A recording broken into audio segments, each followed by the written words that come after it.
लग्ने व्यये च पाताले जामित्रे चाष्टमे कुजे कन्यां भर्तु विनाशाय भर्तु कन्यां विनाशयेत।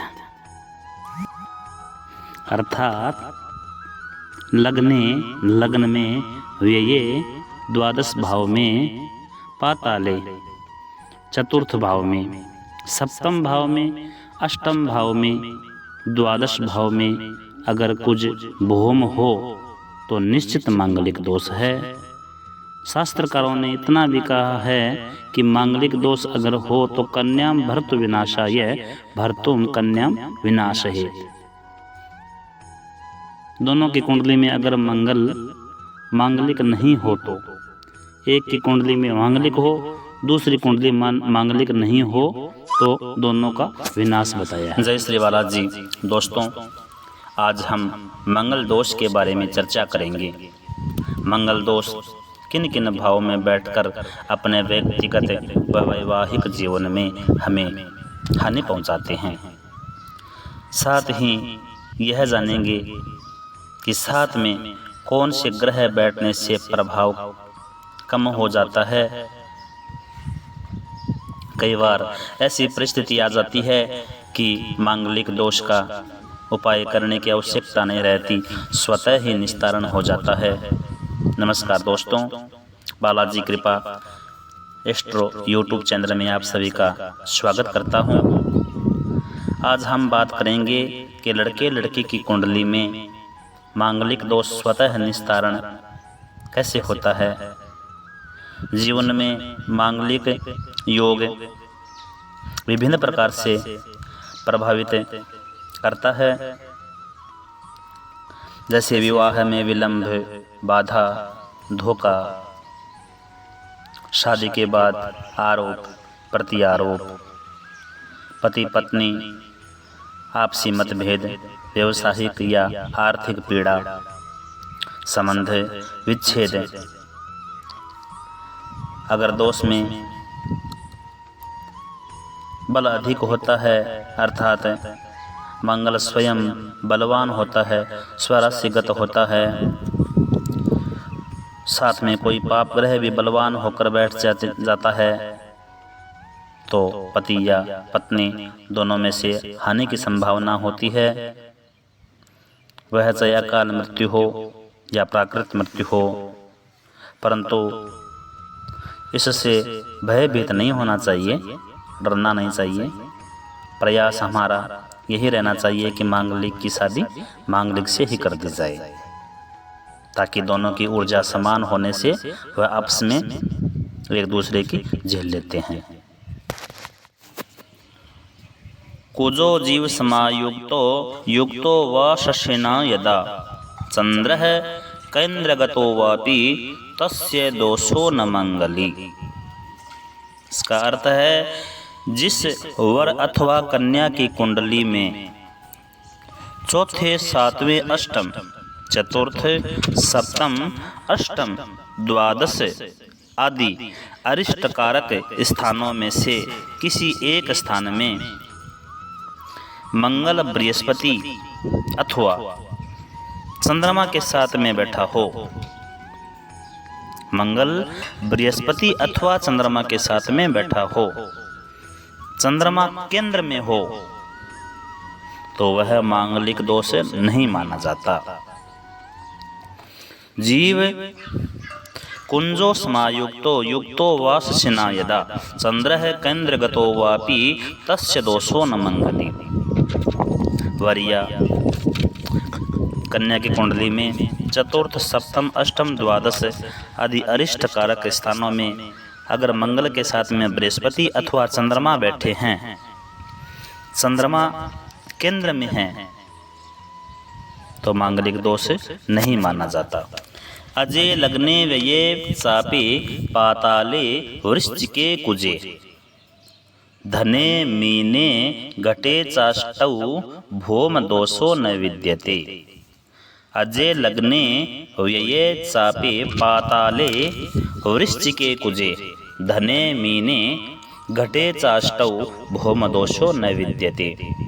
अर्थात मेष राशि का मंगल लग्न में हो धन का मंगल द्वादश स्थान में हो, 12वें स्थान में हो। वृश्चिक राशि का मंगल अगर चतुर्थ स्थान में हो, मीन राशि का मंगल सप्तम राशि में हो, सप्तम स्थान में मीन राशि का मंगल हो। कुंभ राशि का मंगल अष्टम स्थान में हो तो मंगल दोष नहीं माना जाता।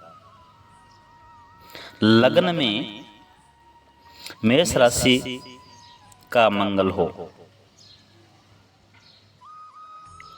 द्वादश भाव में अगर धन का मंगल हो, चतुर्थ भाव में अगर वृश्चिक राशि का मंगल हो, सप्तम भाव में यदि मीन राशि का मंगल हो, अष्टम भाव में यदि कुंभ राशि का मंगल हो तो मांगलिक दोष नहीं लगता। तनो धन सुख मदनायुर लाभ व्यय कुजस्तु दाम्पत्यं विघटयति तद गृहेशो न विघटयति तुंगमित्र गेहे वा। प्रथम, द्वितीय, तृतीय, चतुर्थ, सप्तम, अष्टम, एकादश, द्वादश, इनमें से किसी एक स्थान में यदि मंगल बैठा हो तो वह वर वधु का विघटन करता है, परंतु यदि वह अपने घर का हो, उच्च का हो, मित्र राशि का हो तो दोषकारक नहीं होता। द्वितीय भौम दोषस्तु युग्म कन्या कयोर्विना, द्वादशे भौम दोषस्तु वृषतौलिकायोर्विना, चतुर्थे भौम दोषस्तु मेषवृश्चिकयोर्विना, सप्तमे भौमे दोषस्तु नक्र कर्कटयोर्विना, अष्टमे भौमे दोषस्तु धनो मीनद्वयोर्विना, कुंभे सिंहेन दोषः स्यात् द्वेषेण कुजस्य च। द्वितीय स्थान यदि मिथुन और कन्या राशि का हो, द्वितीय स्थान यदि मिथुन और कन्या राशि का हो, द्वादश स्थान यदि वृषभ और कर्क राशि का हो, चतुर्थ स्थान यदि मेष और वृश्चिक राशि का हो, सप्तम स्थान यदि मकर और कर्क राशि का हो, सप्तम स्थान यदि मकर और कर्क राशि का हो, अष्टम स्थान यदि धनु राशि का हो, मीन का हो, तो उन स्थानों में अगर मंगल बैठे हैं तो मांगलिक दोष नहीं लगता।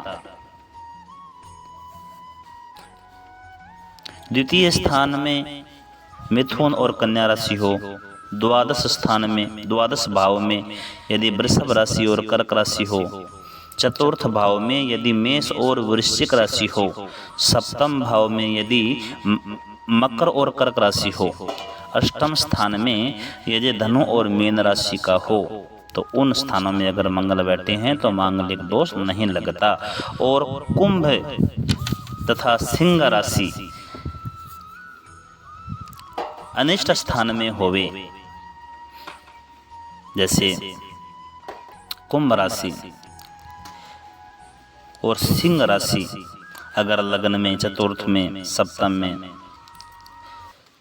अष्टम में, द्वादश में अगर हो तो मांगलिक दोष नहीं लगता जी। केंद्र स्थान कौन सा है? लगन, चतुर्थ, सप्तम, दसम, ये केंद्र स्थान है। त्रिकोण स्थान कौन सा है? पांचवा और नौवां। पहले स्थान चतुर्थ, सप्तम और दसम, पंचम और नवम स्थान में यदि शुभ ग्रह हो तथा तृतीय, षष्ठ और एकादश स्थान में पाप ग्रह हो तो सप्तम भाव का स्वामी सप्तम भाव में हो तो मांगलिक दोष नहीं लगता। दंपत्योर्जन्म काले वेधन हिबुके सप्तमे रंध्र लग्ने लग्नाश्च शुक्रादपि खलु निवसन भूमिपुत्रस्तयोश्च। दाम्पत्य दीर्घकालं सुतधन बहुलं पुत्रलाभाश्च सौख्यं दद्याद कत्रहीनौ मृतमखिलं भयं पुत्रम नाशम करोति।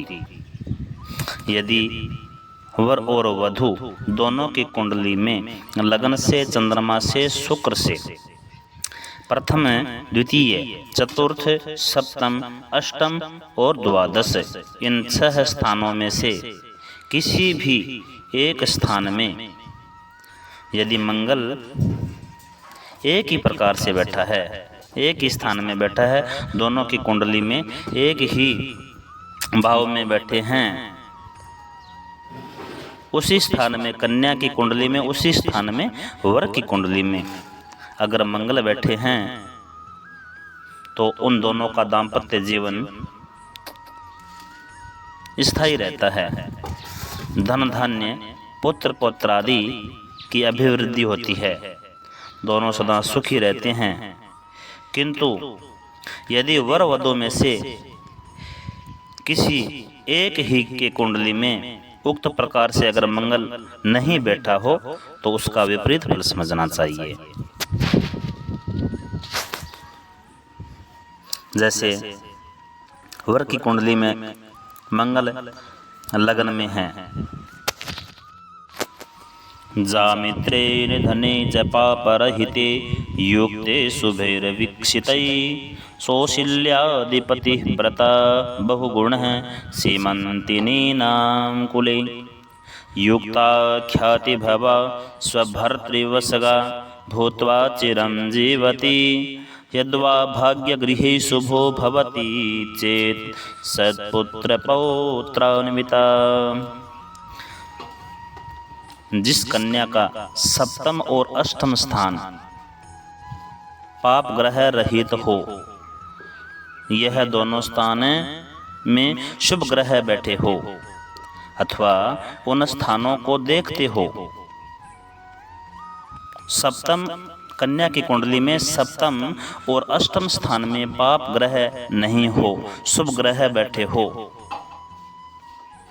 या फिर शुभ ग्रह की दृष्टि हो, तो कन्या अच्छे स्वभाव वाली पतिव्रता,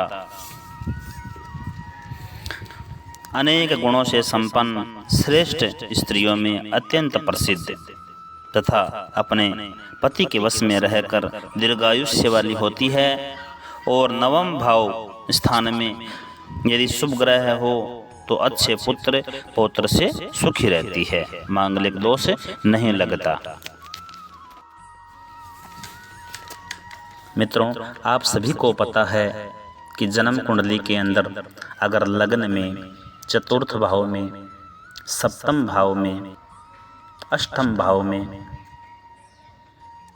और द्वादश भाव में अगर मंगल है तो वह मांगलिक दोष माना जाता है। दूसरे भाव को भी कहीं कहीं मांगलिक दोष ही माना जाता है, क्योंकि दूसरा भाव है वह धन का, वाणी का, व्यापार का है। तो अगर मांगलिक दोष है तो धन, व्यापार में और वाणी में भी असर पड़ता है। कई कई जगह पर दूसरे भाव को भी मांगलिक में लिया जाता है। हमारे यहाँ तो लगन, चतुर्थ, सप्तम, अष्टम, दसम और द्वादश भाव को ही माना जाता है। मित्रों, बृहस्पति अगर बलवान होकर इन भावों में अगर दृष्टि डाल, अगर हमारी कुंडली के अंदर मांगलिक दोष है तो हमें भगवान नारायण की पूजा करनी चाहिए। कुंभ विवाह कर सकते हैं। घट विवाह का बहुत बड़ा महत्व है।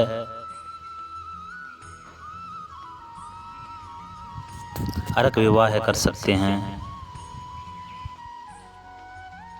भगवान की पूजा करने से मांगलिक दोष प्रभाव नहीं रहता। मित्रों, आपको कोई चीज़ समझ में न आए तो कमेंट बॉक्स में मेरे को ज़रूर बताना, मैं आपको वापस रिप्लाई करके ज़रूर बताऊंगा। जय श्री बालाजी। मित्रों, आपका बहुत बहुत धन्यवाद समय देने के लिए जी।